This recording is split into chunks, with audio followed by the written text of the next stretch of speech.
ആദ്യം തന്നെ CJ റോയിയുടെ മരണവുമായി ബന്ധപ്പെട്ടുള്ളതാണ്. എന്താണ് ആത്മഹത്യയിലേക്ക് നയിച്ചത്, എന്താണ് ജീവനൊടുക്കാൻ കാരണം എന്നത് സംബന്ധിച്ചുള്ള വ്യക്തത ഈ നിമിഷം വരെയും വന്നിട്ടില്ല. അപ്പോൾ കൂടുതൽ അന്വേഷണത്തിലേക്ക് പോവുകയാണ് പ്രത്യേക അന്വേഷണ സംഘം. CJ റോയിയുടെ ആത്മഹത്യയിൽ കൂടുതൽ പരിശോധനയ്ക്ക് SIT. റോയിക്ക് സാമ്പത്തിക പ്രശ്നങ്ങൾ ഉണ്ടോ എന്നും വ്യക്തിപരമായ പ്രശ്നങ്ങളെക്കുറിച്ചും അന്വേഷിക്കുന്നതായിരിക്കും. റോയിയുടെ ജീവനക്കാർ നൽകിയ മൊഴികളിൽ വൈരുദ്ധ്യമുണ്ട്. റോയി വെള്ളിയാഴ്ച ഓഫീസിലെത്തിയതുമായി ബന്ധപ്പെട്ട സമയത്തിലാണ് ഈ വൈരുദ്ധ്യമുള്ളത്. വെടിയൊച്ച ആരും കേൾക്കാതിരുന്നതിനാലും SITക്ക് സംശയമുണ്ട്. അപ്പോൾ KB ശ്രീധരനാണ് വിവരങ്ങളുമായി നമ്മളോടൊപ്പം ഉള്ളത്. Sreedharan, good morning. ഈ പറഞ്ഞതുപോലെയൊക്കെ തന്നെ ഒരുപാട് കാര്യങ്ങളിൽ വ്യക്തത വരേണ്ടതായിട്ടുണ്ട്.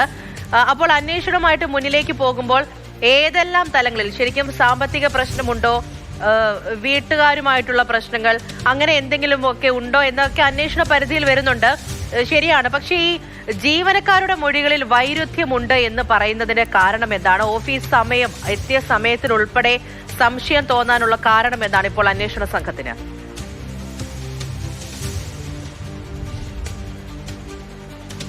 പൂജ, ഈ ആത്മഹത്യയുടെ കാരണം സംബന്ധിച്ച ചുരുളഴിക്കാനുള്ള ശ്രമത്തിൽ തന്നെയാണ് പ്രത്യേക അന്വേഷണ സംഘം നിലവിലുള്ളത്. ഏതായാലും ഇതുമായി ബന്ധപ്പെട്ട് രണ്ട് കാര്യങ്ങളിൽ നിന്ന് നിർണായക വിവരങ്ങൾ ലഭിക്കുമെന്നുള്ളതാണ് പോലീസ് പ്രതീക്ഷിക്കുന്നത്. ഒന്നാമത്തെ കാര്യം CJ റോയിയുടെ പേഴ്സണൽ ഡയറി, രണ്ടാമത്തെ കാര്യം അദ്ദേഹത്തിന്റെ മൊബൈൽ ഫോണുകൾ. ഇതിൽ നിന്നെല്ലാം കൃത്യമായിട്ടുള്ള ഡാറ്റ അല്ലെങ്കിൽ വിവരം ഇവർക്ക് ലഭിക്കുമെന്ന് തന്നെ പ്രതീക്ഷിക്കുന്നു. ഇതിൽ ഡയറിയിലെ ചില വിവരങ്ങളൊക്കെ പുറത്തു വരുന്നുണ്ട്. അതായത് വ്യക്തിപരമായിട്ടുള്ള ചില പ്രശ്നങ്ങൾ അദ്ദേഹത്തിന് ഉണ്ടായിരുന്നതായിട്ടാണ് മനസ്സിലാക്കുന്നത്. അതോടൊപ്പം തന്നെ നിക്ഷേപകർക്ക് പണം തിരിച്ച് നൽകണം എന്നുള്ള കാര്യത്തെ സംബന്ധിച്ച് കൃത്യമായിട്ട് അതിൽ ആവശ്യപ്പെടുന്നു. വർഷങ്ങളായി തൻ്റെ ഒപ്പം ആത്മാർത്ഥമായി ജോലി ചെയ്യുന്ന ജീവനക്കാരെ കൂടെ നിർത്തണം, തൻ്റെ ബിസിനസ് പിന്തുടർച്ചക്കാരൻ ആരാകണം തുടങ്ങിയ കാര്യങ്ങളിലൊക്കെ അദ്ദേഹം ഈ ഡയറിയിൽ എഴുതി വെച്ചിട്ടുണ്ട്. ഇതിനെ ഒരു ആത്മഹത്യാക്കുറിപ്പായിട്ടൊന്നും പരിഗണിക്കാനാവില്ല. ഇത് ഈ സംഭവത്തിന് ദിവസങ്ങൾക്ക് മുൻപ് അദ്ദേഹം എഴുതിയ അദ്ദേഹത്തിന്റെ ഡയറിയിലാണ് ഇത്രയും വിവരങ്ങൾ ഉള്ളത്. ഏതായാലും അതുകൊണ്ട് തന്നെ ഏതെങ്കിലും തരത്തിൽ അദ്ദേഹത്തെ പ്രശ്നങ്ങൾ അലട്ടിയിരുന്നോ തുടങ്ങിയ കാര്യങ്ങളൊക്കെ പോലീസ് പരിശോധിക്കുകയാണ്. അതിന് ഏറ്റവും പ്രധാനം കുടുംബാംഗങ്ങളുടെ മൊഴി തന്നെയാണ്. നേരത്തെ കുടുംബാംഗങ്ങളുടെ മൊഴി പ്രാഥമികമായി പോലീസ് എടുത്തിരുന്നു. വീണ്ടും ഇവരുടെ മൊഴിയെടുക്കാൻ പോലീസ് ഉദ്ദേശിക്കുന്നുണ്ട്. പ്രത്യേകിച്ച് സംസ്കാര ചടങ്ങുകളൊക്കെ പൂർത്തിയായി. ഇനി അവരിൽ നിന്ന് മൊഴിയെടുത്ത് വിശദാംശങ്ങൾ തേടാനാണ് പോലീസ് ശ്രമിക്കുന്നത്. രണ്ടാമത്തെ കാര്യം അദ്ദേഹത്തിന്റെ മൊബൈൽ ഫോണാണ്. ഈ രണ്ട് മൊബൈൽ ഫോണുകളും ശാസ്ത്രീയമായിട്ടുള്ള പരിശോധനയ്ക്ക് വിധേയമാക്കുന്നുണ്ട്. ഇതുമായി ബന്ധപ്പെട്ട് അദ്ദേഹം അടുത്ത ദിവസങ്ങളിൽ അല്ലെങ്കിൽ കഴിഞ്ഞ കുറച്ചു കാലങ്ങൾക്കിടയിൽ കൂടുതൽ നേരം സംസാരിച്ച ആളുകളെ കണ്ടെത്തി അവരോട് ഇതുമായി ബന്ധപ്പെട്ട് എന്തെങ്കിലും പറഞ്ഞിട്ടുണ്ടോ, സമ്മർദ്ദമുണ്ടെങ്കിൽ സമ്മർദ്ദമുണ്ടായിട്ടുള്ള കാര്യം പറഞ്ഞിട്ടുണ്ടോ, വ്യക്തിപരമായിട്ടുള്ള വിഷയങ്ങൾ അദ്ദേഹം ഇവരുമായിട്ട് ചർച്ച ചെയ്തിട്ടുണ്ടോ തുടങ്ങിയ കാര്യങ്ങളൊക്കെ അറിയുകയാണ് അടുത്തൊരു ലക്ഷ്യം. പൂർണ്ണമായിട്ടും ഈ വ്യക്തിപരമായിട്ടുള്ള പ്രശ്നങ്ങളാണ് ഈ ആത്മഹത്യക്ക് എന്ന് നമുക്ക് നിലവിൽ പറയാൻ കഴിയില്ല. പക്ഷേ പോലീസ് ഈ ആംഗിളുകളെല്ലാം പരിശോധിക്കുന്നു എന്നാണ് നിലവിൽ ലഭിക്കുന്ന വിവരം. മറ്റൊരു പ്രധാനപ്പെട്ട ഡയറി അത് ലഭിച്ചത് ഒരു നിർണായക വഴിത്തിരിവല്ലേ? നമുക്കിപ്പോൾ അതൊരു അവസാന വാക്കായിട്ട് പറയാൻ പറ്റില്ല എങ്കിൽ പോലും ഇപ്പോൾ ഈ വിദേശ സംരംഭങ്ങളിലൊക്കെ തിരിച്ചടി നേരിട്ടിട്ടുണ്ട്, പണം നൽകാനുള്ളവരുടെ വിവരങ്ങളുണ്ട്. പ്രത്യേകിച്ച് പണ്ട് മുതലുള്ള കുറേ കാലമായുള്ള നിക്ഷേപകരെയൊക്കെ സംരക്ഷിക്കണം തുടങ്ങിയ കാര്യങ്ങളൊക്കെ ആ ഡയറിയിൽ പറയുന്നുണ്ടായിരുന്നു. അതായത് ഈ ഔദ്യോഗിക ജീവിതത്തിൽ അല്ലെങ്കിൽ സാമ്പത്തികപരമായിട്ടൊക്കെ എന്തൊക്കെയോ തരത്തിലുള്ള പ്രശ്നങ്ങൾ ഉണ്ട് എന്ന് സൂചിപ്പിക്കുന്നുണ്ടല്ലേ ഇതിലൂടെ?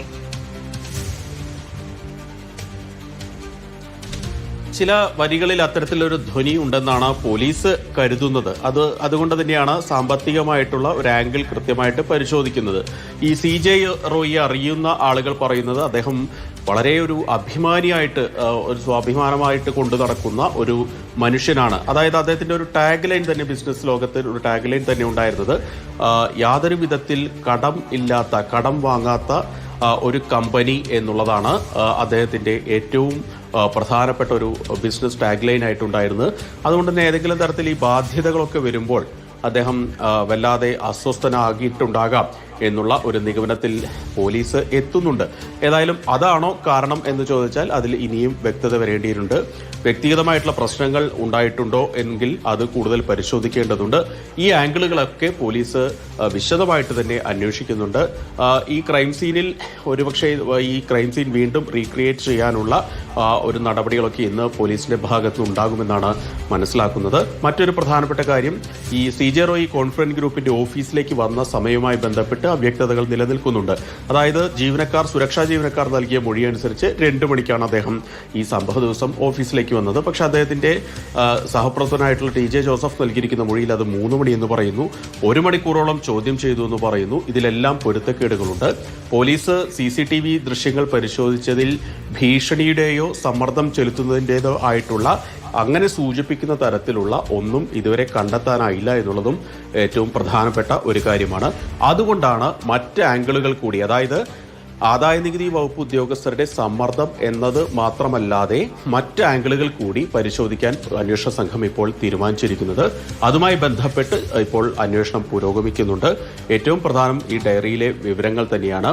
ഇതുമായി ബന്ധപ്പെട്ട് അദ്ദേഹത്തിന്റെ പേഴ്സണൽ ഡയറിയിലെ ചില കാര്യങ്ങളൊക്കെ ഇപ്പോൾ അറിയാൻ പറ്റുന്നുണ്ട്.